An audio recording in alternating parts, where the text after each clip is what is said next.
जब कोई इंसान अपने लक्ष्य में नाकामयाब होता है तो आसपास के लोग कहते हैं कि तुम्हें अपनी अंतरात्मा की आवाज सुनाई चाहिए थी, तुमने गलत राह पकड़ ली।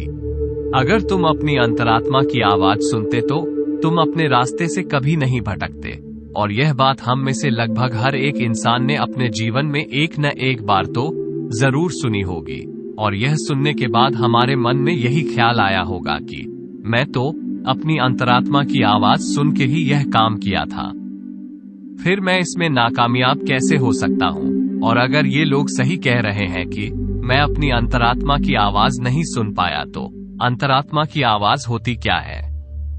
अंदर की आवाज कैसे सुने, कैसे पता करें कि जो आवाज हमारे अंदर से उठ रही है वो हमारी अंतरात्मा की ही है? तो आज की जो कहानी मैं आपको सुनने वाला हूँ उसमें आपको एक ऐसी विधि पता चलेगी जिससे आप अपनी अंतरात्मा की आवाज सुनकर अपने अच्छे जीवन के लिए अपनी अंतरात्मा से निर्णय ले सकते हैं। इससे पहले कि आप इस कहानी में खो जाए, इस चैनल को सब्सक्राइब जरूर कर ले। तो चलिए कहानी शुरू करते हैं। एक बार की बात है, तथागत गौतम बुद्ध अपने कुछ शिष्यों के साथ किसी गांव से भिक्षाटन करके लौट रहे थे। शाम का वक्त हो चुका था, पक्षी अपने घोंसलों की तरफ उड़ान भरने लगे थे। बुद्ध और उनके शिष्य चलित ध्यान करते हुए चले जा रहे थे कि तभी बुद्ध को किसी के रोने की आवाज सुनाई दी। वह आवाज झाड़ियां के सन्नाटे को चीरती हुई आ रही थी। बुद्ध ने तुरंत अपने शिष्यों को रुकने के लिए इशारा किया और खुद उसे झाड़े की तरफ बढ़ना शुरू कर दिया। उनके शिष्य उन्हें देखकर चिंतित हो रहे थे, लेकिन बुद्ध ने उसे जाड़े की तरफ बढ़ना जारी रखा। तभी झाड़ियां के पीछे एक आदमी को खड़े हुए देखा। उसके सामने एक बहुत गहरी खाई थी और वो बुरी तरह से रो रहा था।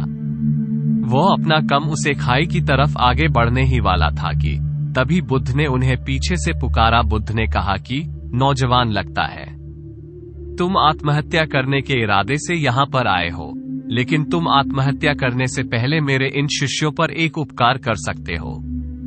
मरते मरते एक अच्छा काम तो कर ही। जो वह आदमी बुद्धि के शांत चेहरे को देखकर पूछता है कि मैं भला उनका क्या उपकार कर सकता हूँ।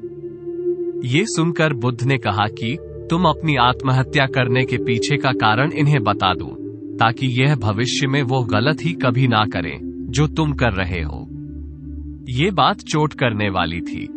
कुछ देर के लिए वहां पर सन्नाटा छाया रहा और उसके बाद उसे आदमी ने अपना कदम पीछे हटा लिया और उसने कहना शुरू किया। उसने कहा कि 10 साल पहले मैं एक किसान हुआ करता था, खेती बाड़ी करता था और अपना घर चलाता था। उसे वक्त मेरे पास धन काम होता था, लेकिन फिर भी मेरे परिवार का गुजारा आराम से चल जाता था। लेकिन मेरी पत्नी अक्सर मुझे ताने देते हुए कहती थी कि हमारे बच्चे बड़े हो रहे हैं, कान के लिए तुम धन नहीं कमाओगे। जब तक हम दोनों की रहे थे तब तक हमें कोई चिंता नहीं थी। हमारा काम इस खेती बाड़ी में चल जाता था, लेकिन अब जैसे जैसे ये बच्चे बड़े होंगे उनकी पढ़ाई लिखाई का खर्चा हम कहां से उठाएंगे। तुम पैसे कमाने की कोई और व्यवस्था ढूंढ लो। इस तरह के ताने रोज सुनकर मैं परेशान हो गया था। मैं कोई तरीका चाहता था, कोई रास्ता चाहता था जिससे मैं धन कमा सकूं। और फिर एक दिन मेरे अंदर से आवाज आई, तुम्हारे अंदर व्यापार करने का अद्भुत कौशल है। और यह ख्याल जब मेरे दिमाग में आया तो मैं अपनी सारी जमीन बेचकर व्यापार शुरू करने का इरादा बनाया। मुझे पक्का यकीन था कि मैं व्यापार में जरूर कामयाब हो जाऊंगा, क्योंकि वो आवाज मेरे अंतर्मन से उठी थी, मेरी अंतरात्मा से निकली थी। इसीलिए जब सारी जमीन बेचकर भी व्यापार चालू करने के लिए धन नहीं जुटा पाया तो मैं अपने रिश्तेदारों, अपने मित्रों से कर्ज लेना शुरू कर दिया और इस तरह मैंने अपने व्यापार की शुरुआत की। लेकिन पता नहीं मेरे व्यापार को किसकी नजर लग गई। शुरुआत में अपने व्यापार को जमाने के लिए मैंने लोगों को उधार सामान देना शुरू कर दिया, लेकिन जितना ही मैं उधार देता रहा उतना ही मेरा धन फंसता रहा और आखिर में उधार इतना ज्यादा हो गया कि मेरे पास उधार देने की क्षमता ही नहीं बची।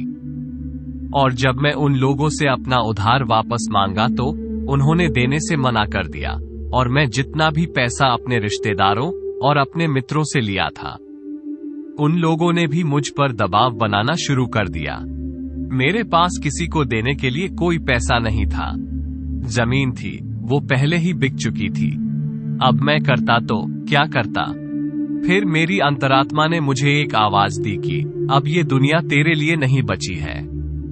प्यार, तेरा वक्त यहाँ पर खत्म हो चुका है। तू जा छोड़ दे ये दुनिया जहाँ आत्महत्या कर ले। और अपने अंदर की आवाज सुनकर मैं यहाँ पर आत्मा करने के लिए आया हूँ। ये बात बुद्ध और उनके शिष्य बड़े ध्यान पूर्वक सुन रहे थे। उसकी बात समाप्त होने के बाद बुद्धि ने उसे आदमी से पूछा कि ना जवान, मुझे एक बात बताओ, जो आवाज तुमने व्यापार शुरू करने से पहले सुनी थी और जो अब आत्महत्या करने से पहले सुनी थी, वो क्या तुम्हारी अंतरात्मा की ही आवाज थी? ये बात तुम यकीन से कह सकते हो?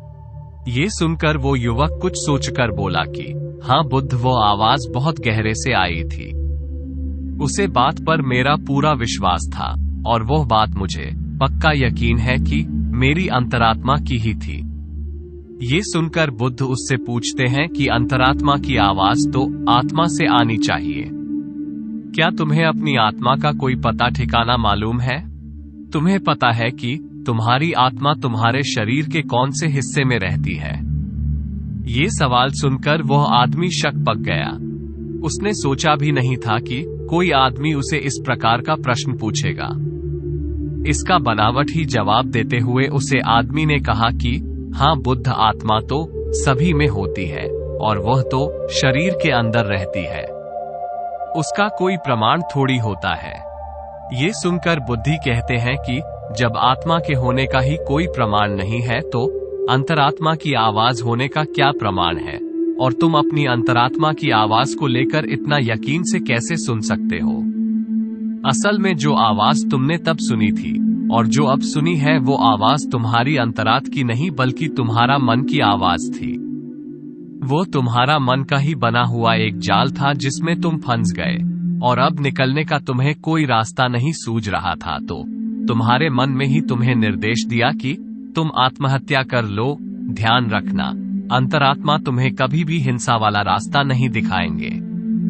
आत्मा तो शुद्ध होती है, निर्मल होती है।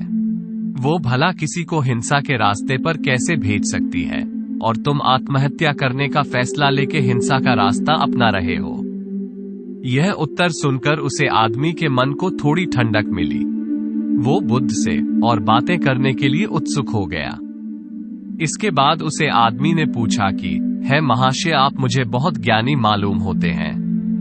क्या आप मुझे अपनी अंतरात्मा की आवाज सुनने का कोई मार्ग दिखा सकते हैं जिससे मैं अपने जीवन के अंधकार से बाहर आ सकूं?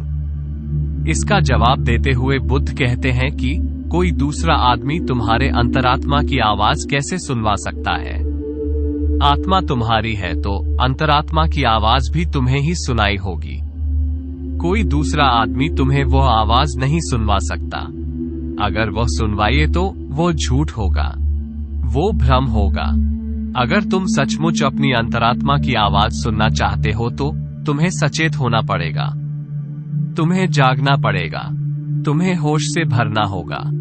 अभी तक तुमने सोए सोए ही अपना जीवन बिताया है, लेकिन अपनी अंतरात्मा की आवाज सुनने के लिए तुम्हें जागना होगा।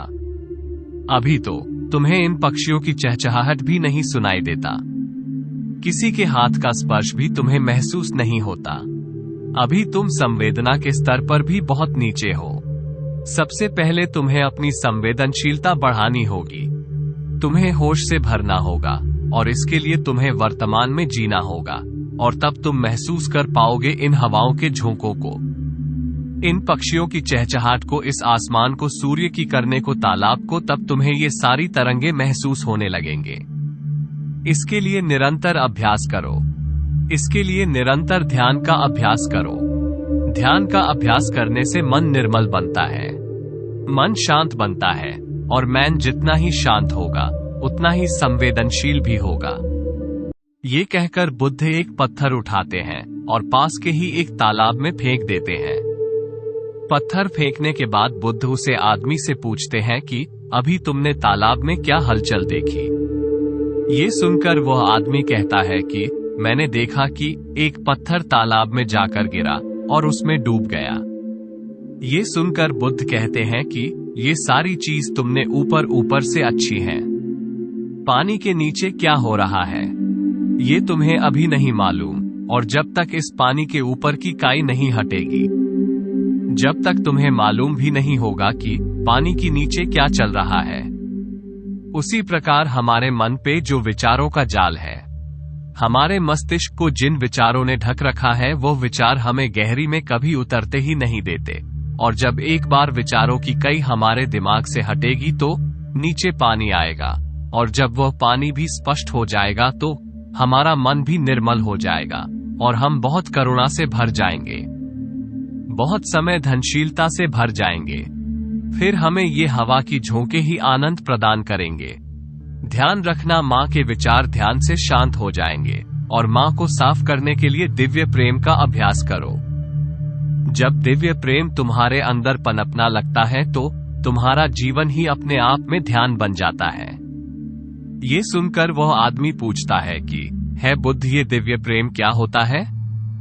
ये तो आज से पहले मैंने कभी सुना भी नहीं। उसका जवाब देते हुए बुद्ध ने कहा कि दिव्य प्रेम किसी विषय वस्तु से नहीं बंधा होता, ना वह किसी लालच से जुड़ा होता, ना किसी आकांक्षा से जुड़ा होता। वह तो सर्वत्र होता है, वह तो सभी से होता है। पक्षियों से, फूलों से, जानवरों से, इंसानों से, पेड़ पौधों से, उन सब के लिए जब तुम्हारे मन से प्रेम उमड़ने लगता है तो वही दिव्य प्रेम बन जाता है। अगर तुम उसका अभ्यास करना चाहते हो तो उसकी शुरुआत अभिनय से करो। जब भी तुम्हारे पास समय हो, तुम खाली बैठ जाओ और यह अभिनय करो। ये सोच बना कि तुम किसी पेड़ की तरह प्रेम की तरंगे भेज रहे हो और वापस में वो पेड़ भी तुम्हारी तरह प्रेम की तरंगे भेज रहा है। उसके बाद जैसे जैसे तुम यह अभ्यास करते जाओगे, दिव्य प्रेम उमड़ने लगेगा और धीरे धीरे दिव्य प्रेम सर्वत्र हो जाएगा, सभी के लिए हो जाएगा। और उसके बाद तुम्हें अपनी आत्मा की झलक मिलेगी। तब तुम्हें पता चलेगा कि आत्मा क्या होती है और अंतर आत्मा की आवाज क्या होती है। लेकिन उसके लिए तुम्हें अपने माँ के जाल को काटना होगा, जो कि ध्यान या दिव्य प्रेम दोनों से संभव हो सकता है। ये प्रवचन सुनने के बाद वो आदमी बुद्ध के पैरों में गिर जाता है और अपनी आत्मा करने की विचार के बारे में वो बुद्ध से माफी मांगता है। दोस्तों, अगली वीडियो हम 2 दिन के बाद डालेंगे, लेकिन उससे पहले मैं आपसे एक विनती करना चाहता हूँ। आप हमारे प्रवचन सुनकर ज्ञान ग्रहण करते हैं, लेकिन ज्ञान तब तक असली ज्ञान नहीं होता जब तक वो अनुभव के स्तर पर न उतर जाए। आज की कहानी में हमने दिव्य प्रेम के बारे में जाना और यह भी जानना कि दिव्य प्रेम का अभ्यास कैसे किया जाता है।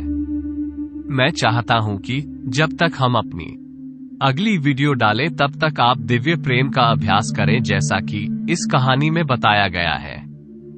उसके बाद कमेंट्स में आप अपने अनुभव शेयर कीजिए और आपके जो भी सवाल होंगे, जो भी समस्या होगी, उन कमेंट्स में से एक कमेंट को ढूंढकर मैं उसका जवाब अपनी अगली पीडिया में दूंगा। तो दिव्य प्रेम का अभ्यास करिए और कमेंट्स में बताएं कि आपका अनुभव कैसा रहा। तो दोस्तों, कैसी लगी आपको ये कहानी? कमेंट सेक्शन में जरूर बताना, और अच्छी लगी तो इस चैनल को सब्सक्राइब जरूर कर लेना। तो मिलते हैं अगली कहानी में, तब तक के लिए अपना ख्याल रखें।